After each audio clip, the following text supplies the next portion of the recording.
गुरुदेवभ्यो नमो नमः। आपके अपने YouTube चैनल स्टडी सरजी में आप सभी का स्वागत है। बच्चों, आज हम इस वीडियो के माध्यम से कक्षा 8वीं की संस्कृत पुस्तिका रुचिरा उसके दूसरे पाठ विलस्वाणी ना कदापि में सुता इस पाठ का अभ्यास कार्य करेंगे। प्रिय छात्रों, इस पाठ से संबंधित 2 वीडियो पहले भी बनाई जा चुकी है। यदि आपने उन वीडियो को नहीं देखा तो कृपया पहले उन वीडियो को देख लीजिए। इससे आपको पाठ आसानी से समझ में आ जाएगा और आपको अभ्यास कार्य करने में कोई भी दिक्कत का सामना नहीं करना पड़ेगा। उन दोनों वीडियो का लिंक मैं अपने डिस्क्रिप्शन बॉक्स में दे दूंगा, तो कृपया आप उन वीडियो को पहले देख लें। आइए इस वीडियो में विलस्वाणी ना कदापि में श्रुता इस पाठ का अभ्यास कार्य प्रारंभ करते हैं। प्रिय छात्रों, पहले प्रश्न में कुछ शब्दों का हमें उच्चारण करना था, इसलिए उस प्रश्न को यहाँ मैंने नहीं लिखा। जब आप पाठ पढ़ेंगे तो आप निश्चित रूप से उन शब्दों का उच्चारण कर लेंगे। आइए हम प्रारंभ करते हैं प्रश्न संख्या 2। बच्चों, प्रश्न संख्या 2 में कहा गया है एक पदेन उत्तरम लिखतो, अर्थात एक पद में उत्तर लिखना है। एक पद से उत्तर लिखना है। एक पद अर्थात शॉर्ट आंसर देना है, हमें छोटा आंसर देना है एक ही शब्द में। देखिए पहला प्रश्न क्या है, सिंहस्य नाम किम। पहले प्रश्न में पूछा गया है कि शेर का क्या नाम है। तो हमने इस कथा में पढ़ा है कि जो शेर था उसका नाम था खरन खर। क्या नाम था? खरन खर। तो इसका उत्तर हम लिख देंगे खरन खरह, मतलब शेर का नाम था खरन खरह। दूसरा प्रश्न देखिए, गुहायाः स्वामी कः आसीत्। गुफा का स्वामी कौन था? तो हमने पढ़ा गुफा का स्वामी एक सियार था और जिसका नाम था दधिपुक्षः। इसका नाम क्या था? दधिपुक्षः। तो दूसरे प्रश्न का हम आंसर लिख देंगे दधिपुक्षः श्रीगालः, अर्थात उस गुफा का जो स्वामी था वो दधिपुक्ष नाम का एक सियार था। प्रश्न संख्या ग, सिंहः कस्मिन् समये गुहायाः समीपे आगतः। सिंहः अर्थात शेर, कस्मिन् समये किस समय, गुहायाः गुहा के समीपे आगतः समीप में आया था। जो शेर था जो अपने शिकार की खोज में दिन भर घूम रहा था, वो किस समय गुफा के समीप में आया था? तो हमें पता है सूर्यास्त के समय था, सायंकाल वो आया था गुफा के पास। इसलिए हम इसका जवाब लिखेंगे सूर्यास्त समये। आइए घ देखें, हस्तपादादिकाः क्रियाः केषां न प्रवर्तन्ते। हस्तपादादिकाः हाथ पैर आदि, मतलब हमारे शरीर के जो अंग हैं, हाथ पैर इत्यादि क्रियाः केषां न प्रवर्तन्ते, एक काम करना कैसे बंद कर देते हैं। प्रश्न कहा गया है कि किस प्रकार हमारे हाथ पैर काम करना बंद कर देते हैं। तो प्रश्न में क्या उत्तर इसका क्या लिखेंगे हम? भय संत्रस्त मनसाम। भय संत्रस्त अर्थात जब हम भय से संतप्त हो जाते हैं या डर जाते हैं, उस समय क्या हो जाता है, हमारे हाथ पैर ना प्रवर्तन्ते क्रिया अर्थात कोई भी काम नहीं करते हैं, डर जाते हैं हम लोग। गुहा केन प्रतिध्वनिना, जो गुफा थी किसके द्वारा आवाज कर रही थी। तो आपको पता है कथा में हमने पढ़ा है कि जो गुफा थी, जब सिंह ने तेज से दहाड़ लगाई उसकी, तो शेर की ही प्रतिध्वनि गुफा से बाहर निकली थी। तो हम क्या इसमें लिखेंगे आंसर? सिंहस्य गर्जनेनो, अर्थात जो गुफा आवाज कर रही थी वो शेर की गर्जना से कर रही थी, शेर की दहाड़ से कर रही थी। तो इस प्रकार हमारा प्रश्न संख्या 2 पूरा हुआ। का आंसर में हम लिख देंगे खरन खरः, खा में दधिपुक्षः श्रीगालः, गा में सूर्यास्त समये, घा में भय संत्रस्त मनसाम औरंगामे सिंहस्य गर्जनेनो। प्रिय छात्रों, आइए देखते हैं प्रश्न संख्या 3। प्रश्न संख्या 3, इसमें भी प्रश्न पूछे गए हैं। प्रश्न संख्या 2 में एक पद में उत्तर देना था और इस प्रश्न में हमें पूर्ण वाक्य में उत्तर देना है, अर्थात पूरे वाक्य में कंप्लीट उत्तर लिखना है। देखिए प्रश्न का में हमें क्या बताया गया है, कहा गया है खरन खरः कुत्र प्रतिवसति स्म। पूछा गया कि खरन खर नाम का जो सिंह था वो कहाँ रहता था। तो बच्चों, हमने कथा में पढ़ा कि एक जंगल में खरन खर नाम का शेर रहता था। तो कहाँ रहता था? वने, अर्थात वन में। कहाँ रहता था बच्चों? वन में। आइए खा नंबर देखें। महतीम गुहाम दृष्ट्वा सिंहः किम अचिंतयत। महतीम अर्थात बड़ी, गुहाम गुफा को, दृष्ट्वा देख करके, सिंहः किम अचिंतयत शेर ने क्या विचार किया। तो बच्चों, हमने पढ़ा था कि जब शेर ने गुफा देखा तो उसने विचार किया कि निश्चित रूप से इस गुफा में कोई न कोई जीव अवश्य रहता होगा। मैं इस गुफा में छुप करके बैठ जाऊंगा और जब कोई जीव इस गुफा में आएगा तो मैं उसको अपना शिकार बना लूँगा।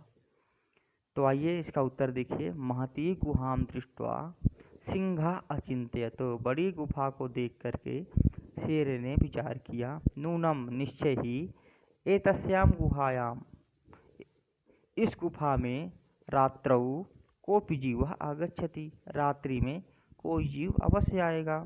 अतः इसलिए अत्रैव निगूढ़ो भूत्वा तिष्ठामि, इसलिए यहीं छिपकर बैठ जाता हूँ। इस प्रकार उसने विचार किया था। आइए ग नंबर प्रश्न देखेंगे। श्रीगालः किम अचिंत्यत। शेर ने क्या, श्रीगाल अर्थात सियार ने किम अचिंत्यत क्या विचार किया।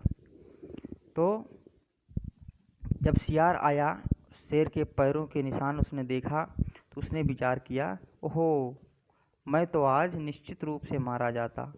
अगर मैं गुफा के अंदर चला जाता तो निश्चित रूप से मारा जाता। इस प्रकार का उसने विचार किया और विचार किया कि इस समस्या से कैसे निपटा जाए। तो आइए संस्कृत में इसका उत्तर देखिए। श्रीगालः अचिंत्यत, सियार विचार करता है, अहो विनष्टो अस्मि, अरे मैं तो मारा गया।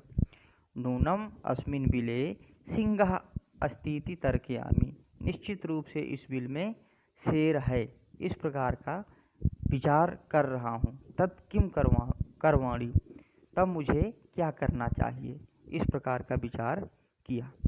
आइए आगे देखिए।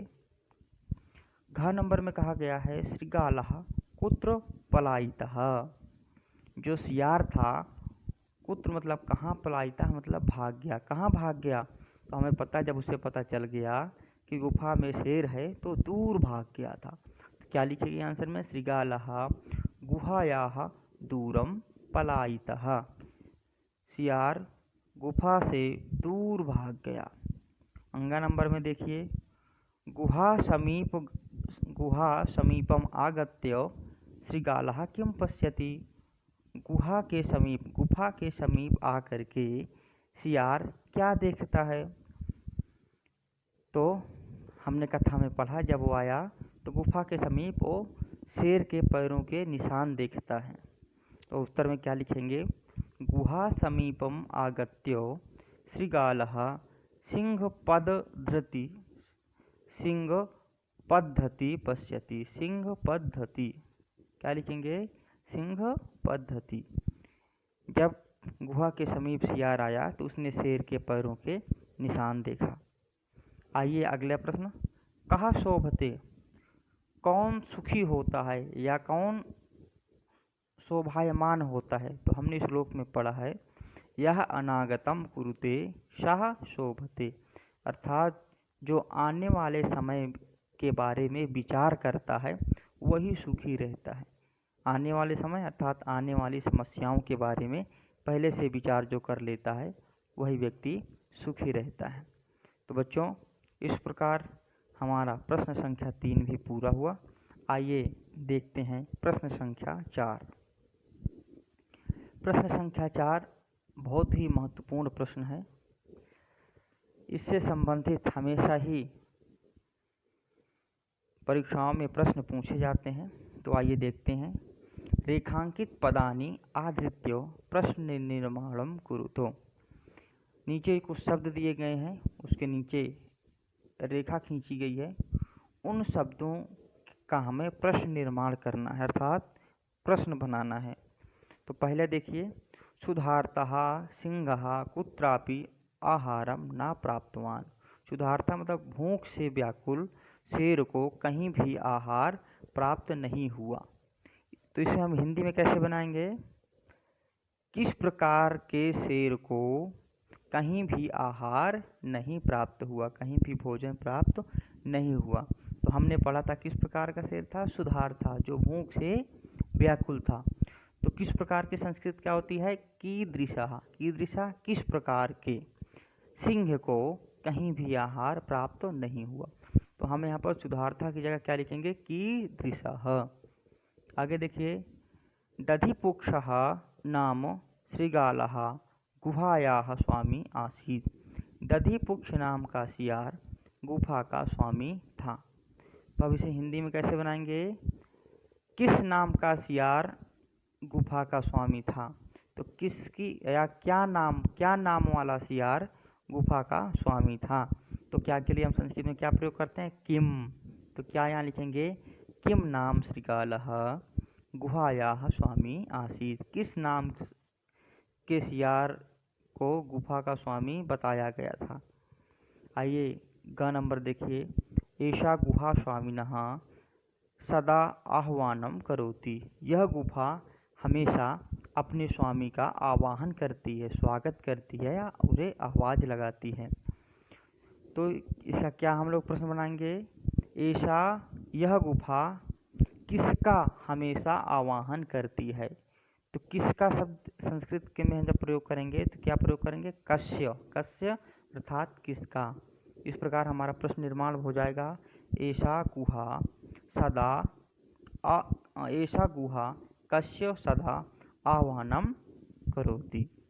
आइए खा नंबर देखिए, भय संत्रस्त मनसाम हस्तपादादिकाः क्रियाः न प्रवर्तन्ते।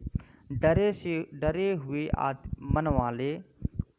हुए मन वाले का हाथ और पाद अर्थात पैर इत्यादि अंग काम नहीं करते हैं। अर्थात जो व्यक्ति डर जाता है उसके हाथ पैर इत्यादि कोई भी अंग ढंग से काम नहीं करते हैं। तो इसका हम लोग हिंदी प्रश्न बनाएंगे। डरे हुए व्यक्ति का क्या काम नहीं करता है?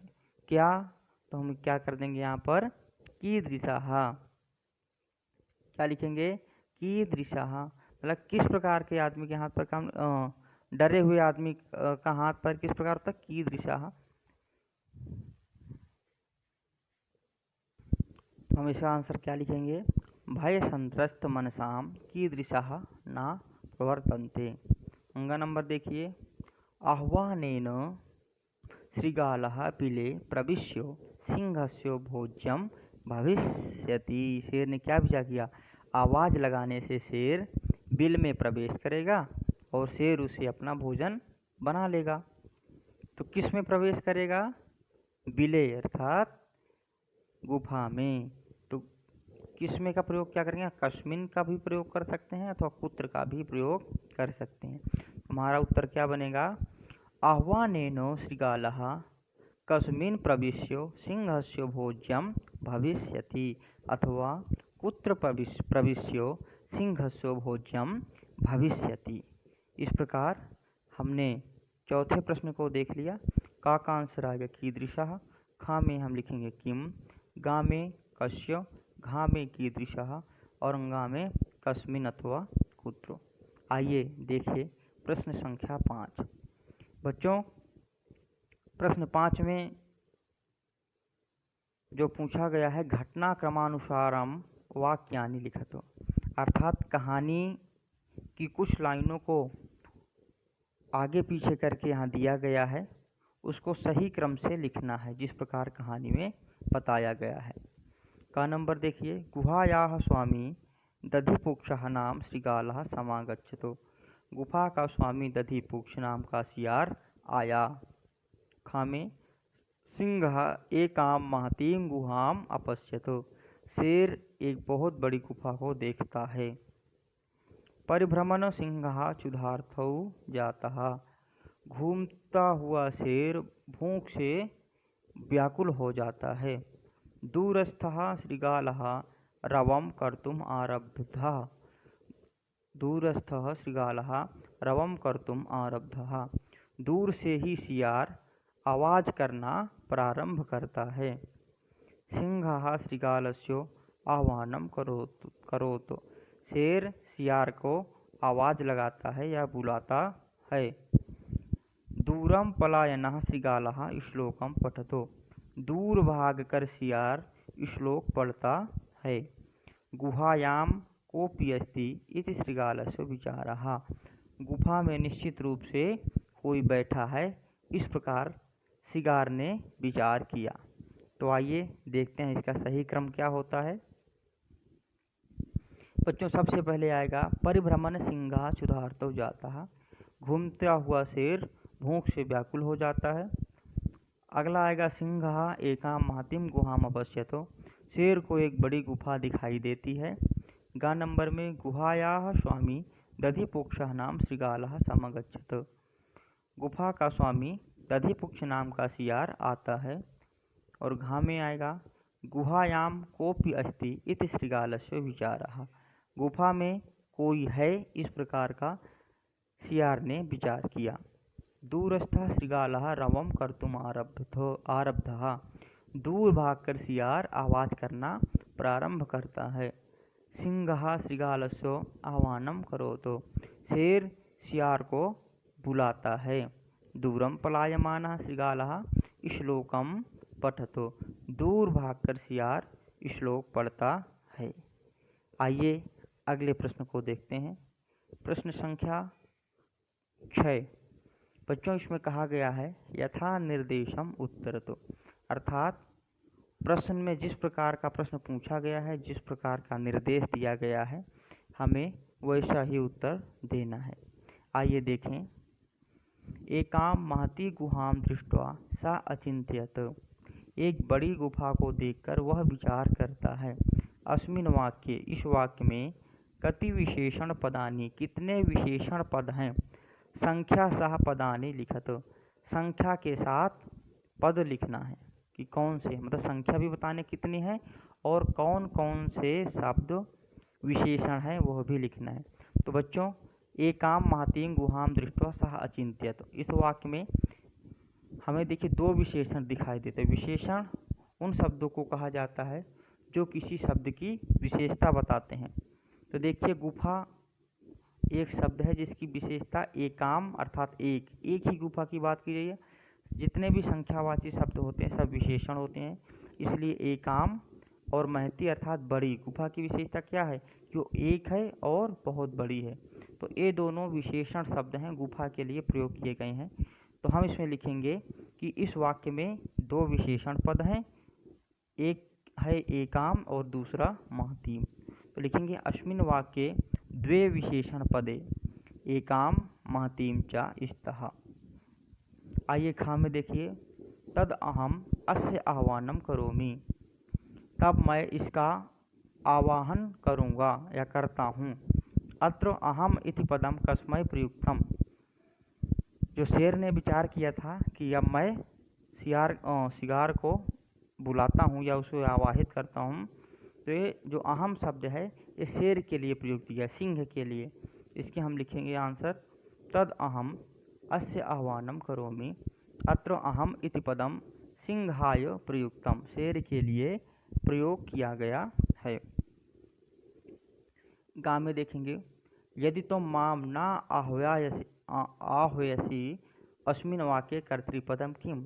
यदि तुम मुझे नहीं बुला रही हो, इस वाक्य में कर्तृपद क्या है, अर्थात कर्ता क्या है, सब्जेक्ट इसका क्या है, तो तुम अर्थात तुम, यदि तुम नहीं बुला रही हो मुझे, तो यहाँ पर तुम शब्द क्या है, कर्तृपद। तो हम क्या लिखेंगे आंसर, यदि तुम माम न आह्वयसि अस्मिन् वाक्ये कर्तृपदम त्वम अस्ति। आइए आगे देखें। सिंह पदपद्धति गुहायां प्रविष्टः दृश्यते अस्मिन् वाक्ये क्रियापदम किम। पिछले प्रश्न में हमने देखा कि सब्जेक्ट पूछ रहा था, कर्ता पूछ रहा था, इस बार क्रिया पूछ लिया, वर्ब बताना है कि इसमें वर्ब क्या है। तो देखिए दृश्य धातु देखने के अर्थ में है, तो इसका जो क्रियापद होगा वो क्या होगा, दृश्यते। हम आंसर लिखेंगे सिंह पद पद्धति ही गुहायां प्रविष्टः दृश्यते अस्मिन् वाक्ये क्रियापदम दृश्यते अस्ति। आइए अंगा नंबर देखें। बने अत्र संस्थस्य समागता चरा अस्मिन् वाक्ये अव्ययपदम किम। प्रिय छात्रों, इस वाक्य में एक अव्यय शब्द का प्रयोग किया गया है, वो अव्यय पद क्या है। तो हमने पहले ही क्लासों में कई बार पढ़ा है, यत्र तत्र अधुना सर्वत्र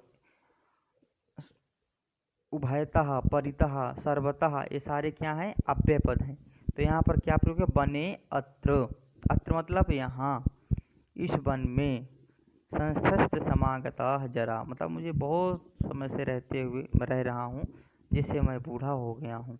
तो यहाँ पर जो अव्यय पद है क्या है, अत्र। तो क्या लिखेंगे, बने अत्र संस्थस्य समागता जरा अस्मिन् वाक्ये अत्र अव्ययपदम अस्ति।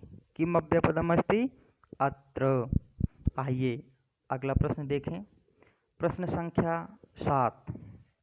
प्रिय छात्रों, कई बार हमारे प्रश्न पत्र में रचनात्मक कार्य के अंतर्गत कोई कथा दी जाती है और उसको रिक्त स्थान उसके साथ दिया जाता है, जिसे हमें पूरा करना होता है। तो ये बहुत ही इम्पोर्टेंट प्रश्न हो सकता है। तो आइए देखें प्रश्न संख्या 7। इसमें कहा गया है मंजूषातः अव्ययपदानि चित्वा रिक्त स्थानानि पूरयतु। मंजूषा अर्थात ये जो आपको बॉक्स दिखाई दे रहा है, इसको मंजूषा कहते हैं, ठीक है। इसमें बहुत सारे शब्द दिए गए हैं और यहाँ तो देखिए मैंने उत्तर साथ के साथ लिख दिए हैं, लेकिन आपको रिक्त स्थान मिलेगा और सही उत्तर यहाँ पर आपको चुन करके भरना है। तो आइए देखें इस कथा को। एकस्मिन् वने कश्चन व्याधः जालं विस्तीर्य दूरे स्थितः। एक वन में कोई बहेलिया जाल बिछाकर दूर बैठ गया। तो यहाँ हम क्या भरेंगे, दूरे। क्रमशः उसी क्रम में आकाशे, आकाश में सपरिवार कपोत राजा चित्रगीव निर्गतः। अपने परिवार के साथ कपोतराज नाम का कपोतराज मतलब कबूतरों का राजा, उसका नाम क्या था, चित्रग्रीव। निर्गतः मतलब निकला। तदा तब तंडुलकणानाम उपरि कपोतानाम लोभो जायतः। जो चावल के कण उसने बिछाया हुआ था नीचे, ऊपर से कपोता नाम लोभ हो जाता है। जब कपोत अर्थात कबूतरों ने ऊपर से देखा तो उनको क्या हुआ, लोभ हुआ अर्थात लालच हुआ। परंतु राजा तत्र सहमतः न आसीत्। जो उस झुंड का राजा था चित्रग्रीव, वो उन सब से सहमत नहीं था। अर्थात सभी कबूतरों ने सोचा कि हम चावल के कण खाएं, लेकिन जो राजा था वो इससे सहमत नहीं था। क्यों सहमत नहीं था, तस्य उक्ति ही आसीत्, उसका विचार था, यदि निर्जने वने कोपि मनुष्यो नास्ति तर्हि कुतो वा तंडुलकणानां संभवः। यदि निर्जन वन में कोई भी मनुष्य नहीं है, तर्हि तब कहाँ से तंडुलकणानां संभवः। तो ये जो चावल के टुकड़े हैं कहाँ से संभव हो सकता है, जंगल में कैसे आए। यदा राज्ञः उपदेशम अस्वीकृतो ते नीचैः आगतः। लेकिन जो बाकी कबूतर थे अपने राजा की बात नहीं माने और अपनी उपदेशम अस्वीकृत मतलब उनके उपदेश को स्वीकार नहीं किया। ते वे सब नीचैः आगतः, वे सब नीचे आ गए। तदा तब जाले निपतिताः मतलब जाल में फंस जाते हैं। अतः उक्तम इसलिए कहा गया है, सहसा विदधीत ना क्रियाम, किसी भी काम को अचानक नहीं करना चाहिए। उस काम के बारे में हमें पहले सोचना चाहिए, विचार करना चाहिए, तब हम किसी काम को हमें करना चाहिए। तो प्रिय छात्रों, इसी प्रश्न के साथ ये वीडियो कंप्लीट होती है। आशा करता हूँ कि आपको इसके अभ्यास प्रश्न सारे समझ में आ गए होंगे। आप लोग सारे प्रश्नों को अपने उत्तर पुस्तिका में लिखेंगे। अगर आपने इससे पूर्व की वीडियो नहीं देखी तो कृपया उन वीडियो को देख लीजिए, उनका लिंक आपको मिल जाएगा। घर पे रहिए, हंसते रहिए, खुश रहिए और चैनल के साथ बने रहिए। तब तक के लिए धन्यवाद। जल्दी ही एक नई वीडियो के साथ फिर से मिलन होगा। धन्यवाद।